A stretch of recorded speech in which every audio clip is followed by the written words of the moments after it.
Somos criaturas musicales de forma innata, desde lo más profundo de nuestra naturaleza. Stefan Kolsch. La música une a las personas y desata emociones en todo el planeta. En este capítulo de Redes, el neurocientífico y profesor de psicología de la música, Stefan Kolsch, de la Freie Universität Berlin, le explicará a Punset qué dice la neurociencia sobre las emociones evocadas por la música. También analizaremos cómo el cine se aprovecha del poder de la música para dirigir a los espectadores, y el cantante Manolo García nos explicará la unión que experimentan los músicos con su público en los conciertos.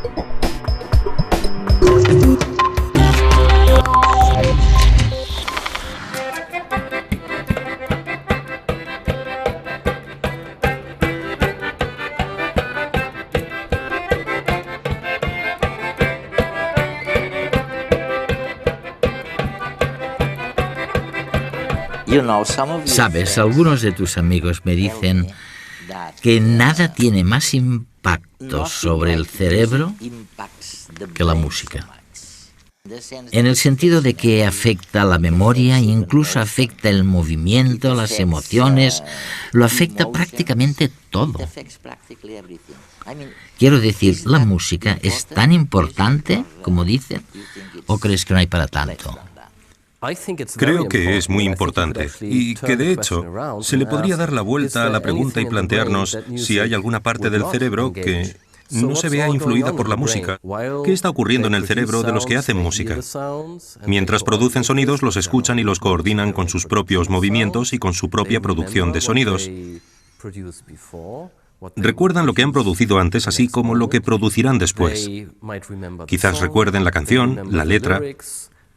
Se miran, se genera actividad emocional. En general, cuando la gente compone música en común, se lo pasa bien, disfruta estando con los demás, disfruta comunicándose con los otros, y todos esos procesos diferentes hacen que el cerebro humano se comprometa con toda su riqueza y colorido, por decirlo de alguna manera. Este mundo de la música parece tan dirigido por las emociones. Según parece, has llevado a cabo unos experimentos en Camerún. Y lo que intentaste demostrar en aquel experimento fue que la cultura, una cultura concreta, no afectó las emociones inspiradas por la música. Es decir, juntaste un aborigen, un ingeniero muy sofisticado, procedente de dos hemisferios del mundo totalmente distintos, y sin embargo, todos reaccionaron igual. Fue un estudio sobre el reconocimiento de las emociones en la música. Uno de mis estudiantes de doctorado viajó al norte de Camerún e hizo una investigación con personas que nunca habían escuchado música occidental antes. Estas personas fueron capaces de decir: esta pieza suena bastante alegre, esta otra bastante triste, y aquella bastante aterradora. Suponemos que es porque en la tradición musical occidental la música triste imita la prosodia de una voz triste. Tonos bajos que van disminuyendo el timbre, por ejemplo, un tempo que no sea rápido, solo pequeñas variaciones de tono. Parece ser que cuando se codifica en forma de música, aunque nunca hayamos escuchado dicha música antes, somos capaces de reconocer qué emoción expresa la pieza en cuestión.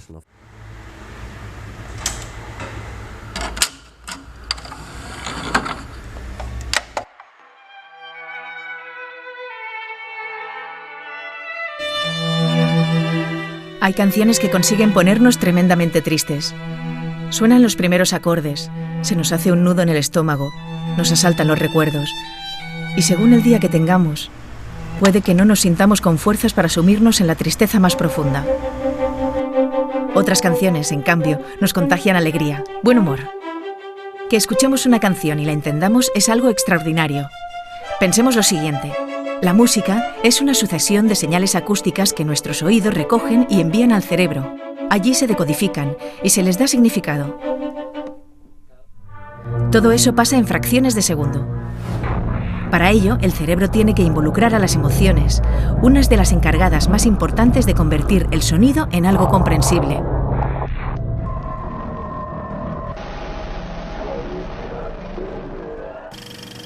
Un ejemplo es el cine. Hoy en Redes vamos a hacer un pequeño experimento. Hemos grabado una escena y Baldo, músico y compositor, nos va a ayudar a darle sentido. Él suele componer las bandas sonoras de obras de teatro y películas. La música básicamente lo que hace es resaltar las emociones. Es como una especie de guía para el espectador para indicarle por qué territorio de sensaciones nos vamos a mover. A veces la música avanza al susto, o a veces dilata una escena para hacerla más larga, o a veces una persecución es mucho más trepidante. Vamos a hacer un juego que me habéis propuesto, que es un poco un atraco, pero que puede ser interesante. Voy a musicar a tiempo real, en directo, una película. Vamos a jugar llevándola a territorios completamente distintos. Vamos a hacer creer al espectador que hay dos personajes que se tienen miedo, o al menos uno le tiene miedo al otro, o vamos a hacer que estos dos personajes, vamos a hacer con la música, que se cree un clima romántico y que puede ser que se lleguen a enamorar.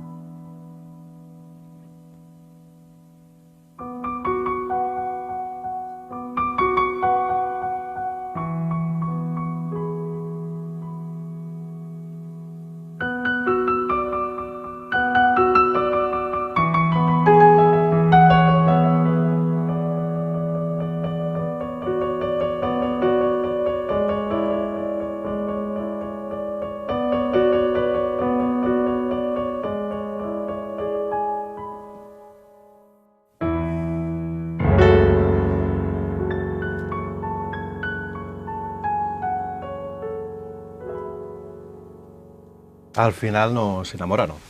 Vamos a coger la misma escena y a darle otro matiz completamente distinto. En este caso vamos a crear una tensión entre los dos personajes y nos serviremos de notas disonantes, de sonidos que no nos suenan amables al oído.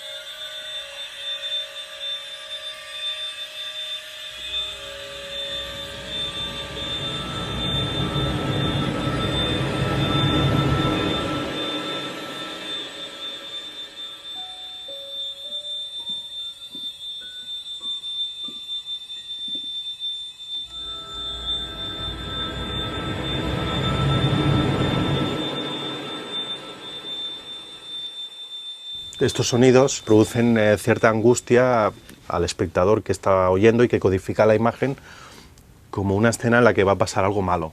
Sería una sensación parecida a cuando una persona entra en un bosque de noche que no conoce y que empieza a oír ruidos de todas partes y sonidos que le son extraños y que por eso mismo pueden dar miedo.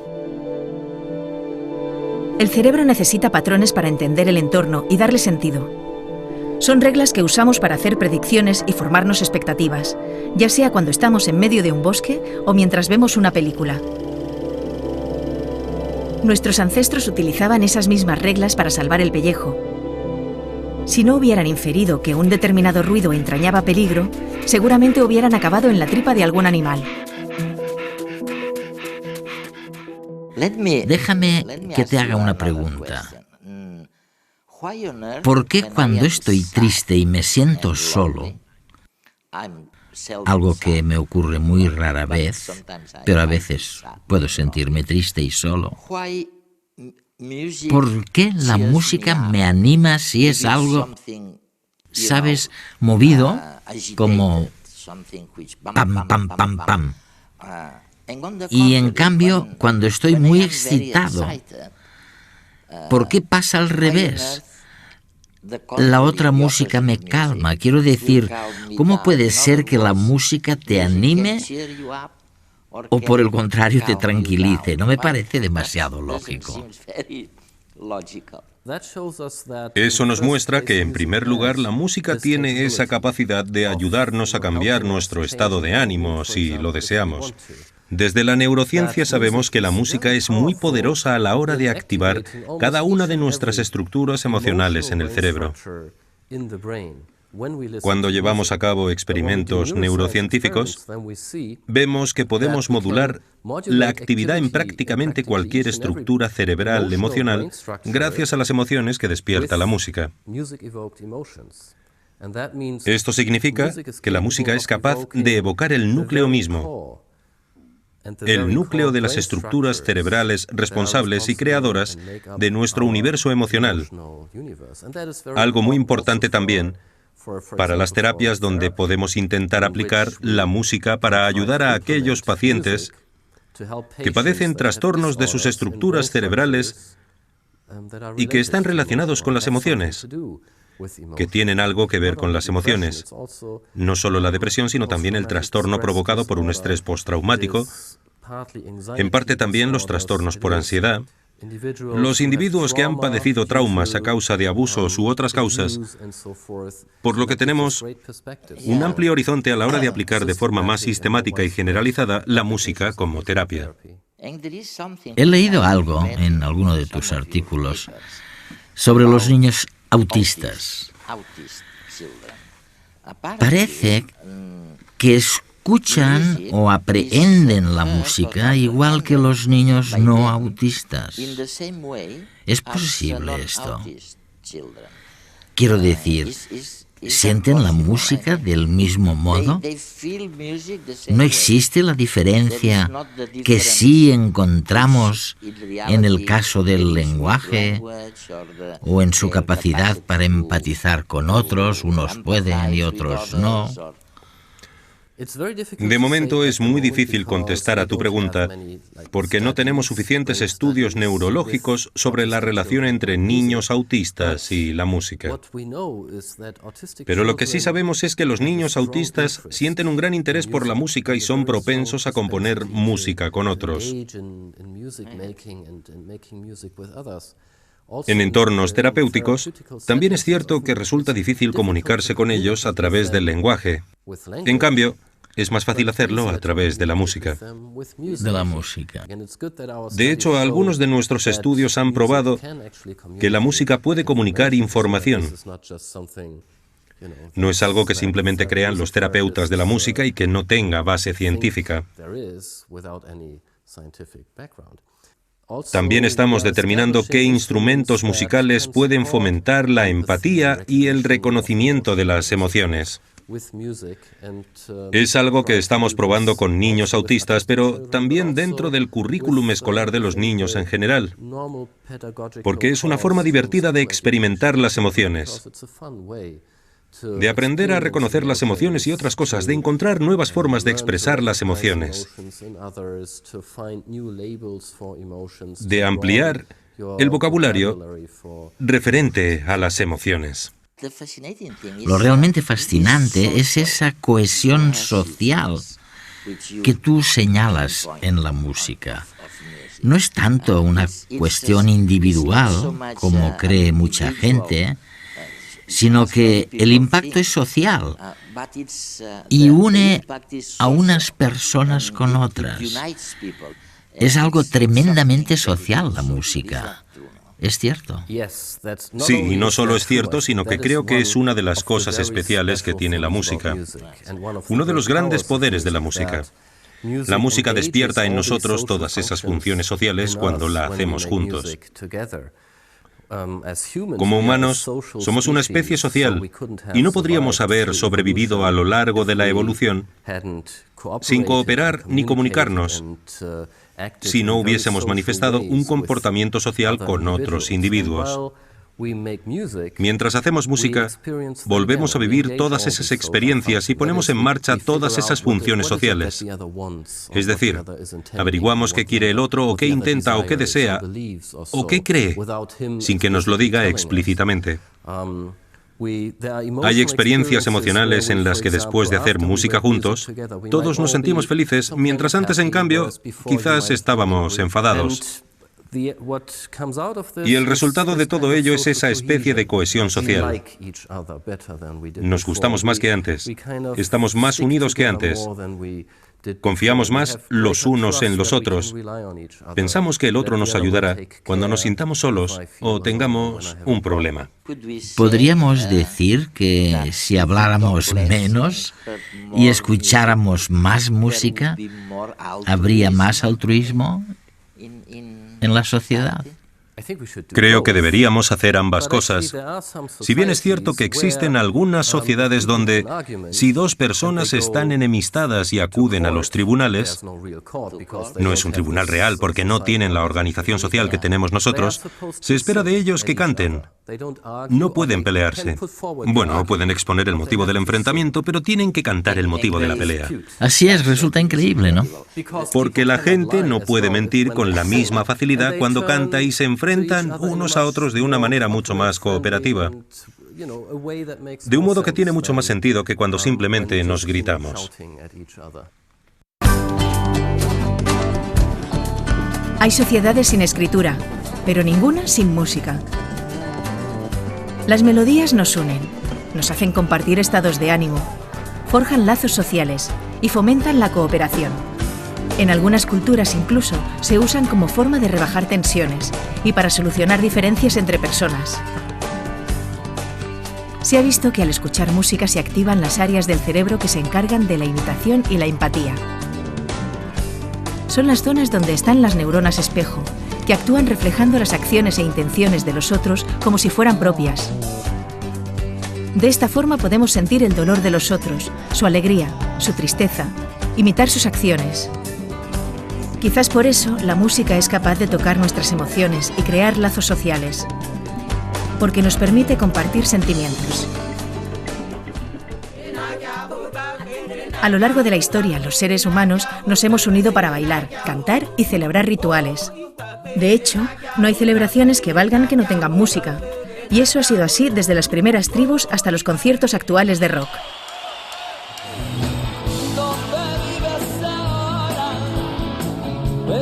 Manolo García, músico y compositor, lleva 3 décadas sobre los escenarios.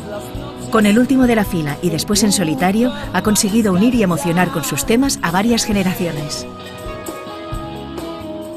En lo que dura un concierto sobre el escenario, podría caer una bomba en el centro del escenario, y, o sea, no eres consciente de nada, estás fluyendo. Éramos la música en el murmullo de la corriente. Con la música te abstraes. Bueno, pues todo el mundo en los conciertos yo lo noto, en ese compartir, en esa misa, en esa comunión público-artista o músico, que es un viaje de vuelta, es un toma daca, es lo mismo, conseguimos una temporalidad, hay momentos de emoción, hay momentos de tener que parar, es decir, cantad vosotros porque durante 2 segundos no puedo cantar, o medio minuto. Que no hay nada más, que no hay nada más. El escenario lo que provoca es una euforia máxima, porque ves a la gente contenta y eso es una felicidad. Ves que tus canciones provocan una situación de alegría. Para mí es estupendo, es un efecto benéfico, ¿no? Tú sales y tienes ganas de ese abrazo imaginario, ¿no? Estamos todos abrazándonos, quizás suena un poco tonto, pero es como esa necesidad bueno, somos piña, somos tribu, somos un poco ancestral, ¿no? En la profunda fronda que adormecida fiera. Me gusta, pues eso, compartir las sensaciones, y la canción es una manera óptima de compartir sensaciones, de buscar certezas, de decir sí, es así. Probablemente nos estamos equivocando los 7.000 o los 4.000, pero en ese momento es así, porque pensamos todos, claro, es así. Esta canción dice esto y todos estamos de acuerdo. Igual es un gran error, pero es un error compartido, con lo cual es menos error.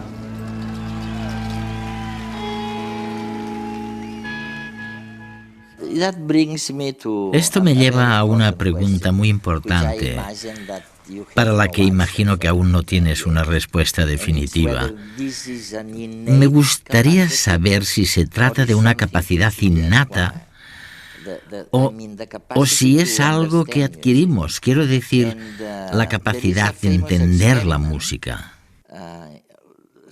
Hay un famoso experimento, algunos miembros de tu equipo participaron en él también, que muestra cómo los bebés de solo 3 días pueden reaccionar a la música.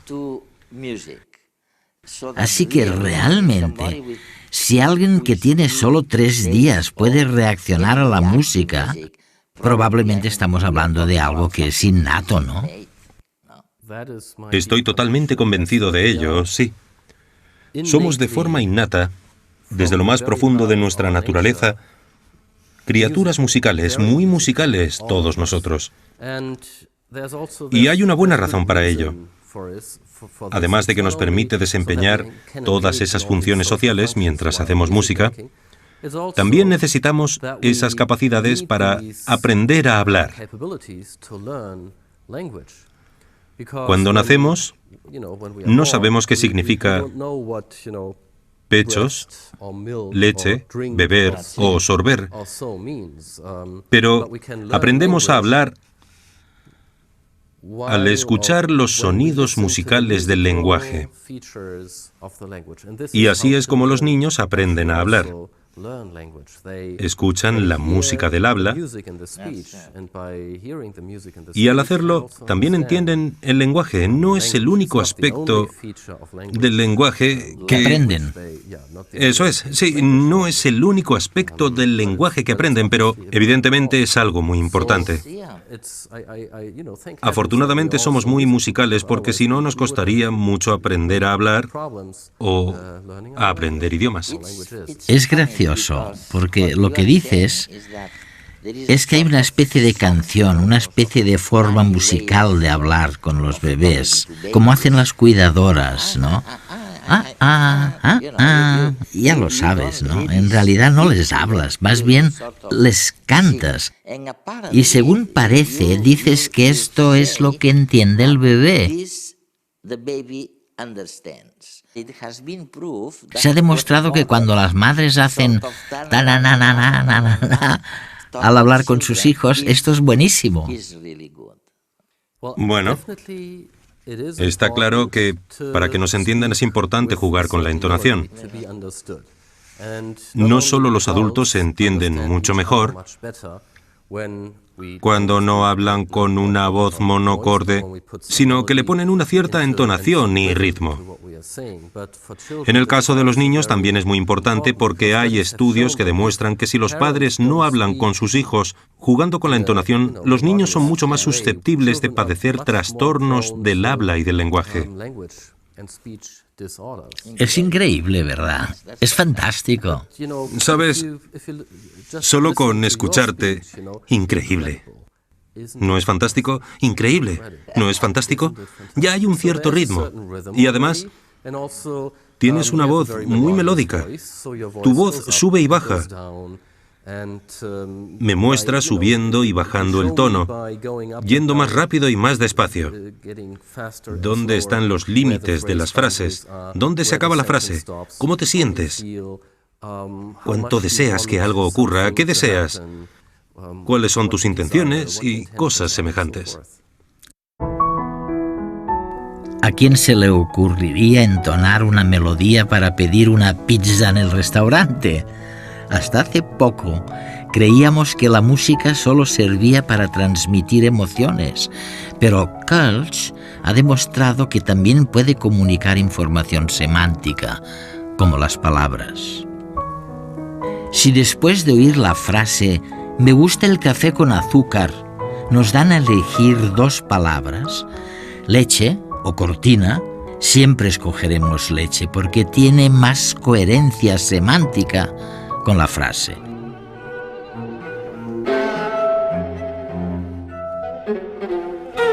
Esa coherencia desata una reacción en el cerebro que se puede medir y que sucede también al escuchar música. Por eso, después de escuchar el terceto de cuerdas de Schoenberg, todo el mundo elige la palabra aguja. Resulta que Schoenberg había dicho que esa música era una descripción de las punzadas que había sentido durante un infarto.